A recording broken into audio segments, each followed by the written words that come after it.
Hey, second grade, today we're going to do chapter 7 in Camping Catastrophe. So at the end of chapter 6, they were just about to tell ghost stories. So here we go. This chapter's called Shh, What's That? We sat around the campfire for a while telling ghost stories. Actually, Robbie told the stories, and my dad and I listened.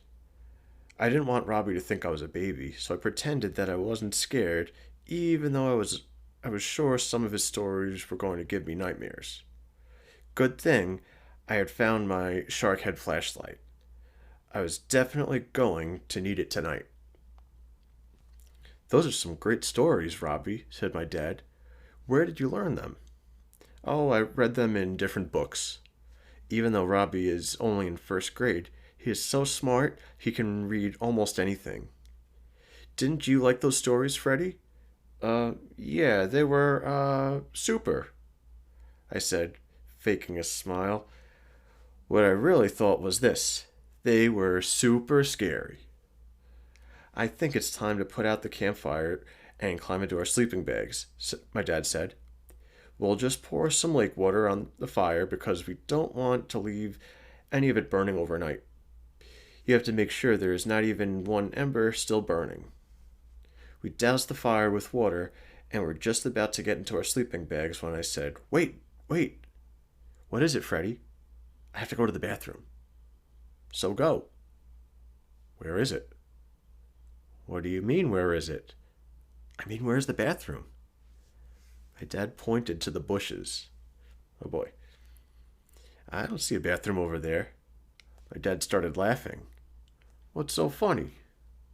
Freddie, my dad said, chuckling, we are out in the wilderness. If you have to go to the bathroom, then you go in the bushes. The bushes? Yep, the bushes.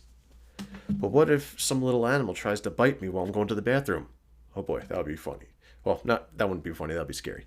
Now, it was Robbie's turn to laugh. Ha ha, ha ha ha ha. That's hilarious, Freddie.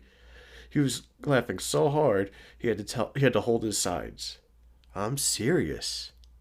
No animal's gonna bite you, my dad said. Just take a flashlight with you and set it on the ground so you can see. Are you sure?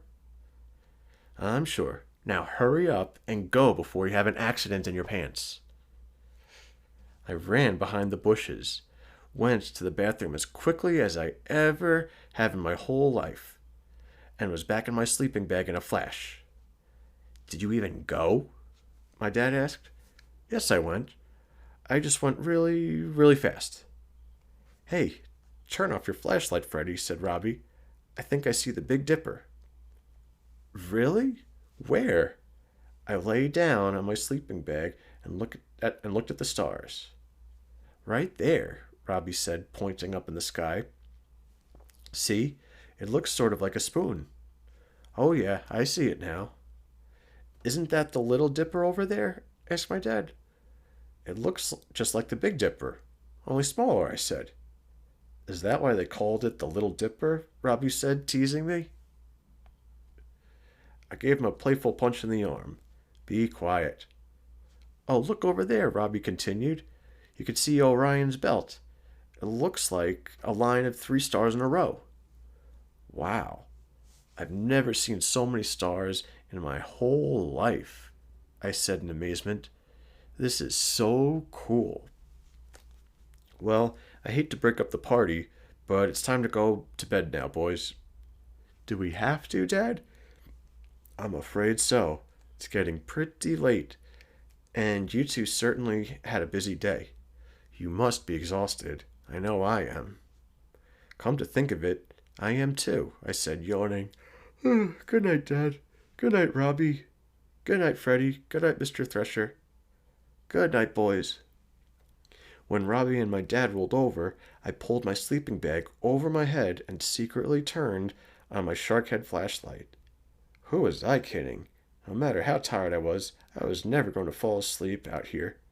I am afraid of the dark at home, and there aren't a lot of strange noises in my bedroom. Out here there was one creepy noise after the next. I was lying there as still as possible, just listening to the sounds of the night, when all of a sudden I heard it. Crunch, crunch, crunch. sounded like footsteps on dry leaves. I lay there frozen in fear. I wanted to reach out to my dad, but I couldn't move a muscle. The footsteps sounded like they were getting closer and closer. Crunch, crunch, crunch. My mouth was dry, and my heart was beating 1,000,000 times a minute. Crunch, crunch, crunch. The creature was walking right next to my sleeping bag now. I held my breath. The sound must have woken up my dad because I felt him touch my leg. Dad, are you awake? I managed to say from inside my sleeping bag. Yes, he whispered. Do you hear that? Yeah. Stay very, very still. What do you guys think it is? Why? What is it? A bear. A bear? Was he kidding? How could he be so calm? He's just looking for some food. He'll be gone in a minute. Now my heart was beating so hard, I thought it was going to pop out of my chest. A bear. A bear, a real live bear just walked right past my sleeping bag. After what seemed like forever, the sound of the footsteps got quieter as the bear disappeared into the woods. When I couldn't hear them anymore, I poked my dad in his side. Is he gone? Yes, he's gone. I peeked out of the sleeping bag. Just wait till I tell Max Sellers about this. He's never going to believe me. Good thing Robbie was here as my witness. I don't think Robbie's going to be much help, my dad said, laughing. Why not? See for yourself. Why do you think Robbie wouldn't be a good witness? I stuck my head out of my sleeping bag and looked over at Robbie. There he was, all bundled up, snoring away. My dad and I burst out laughing. I can't believe he slept through the whole thing. And that is the end of chapter 7. Let me know what your favorite part of the story was in the comments. I can't wait to read chapter 8 with you tomorrow. Have a great day.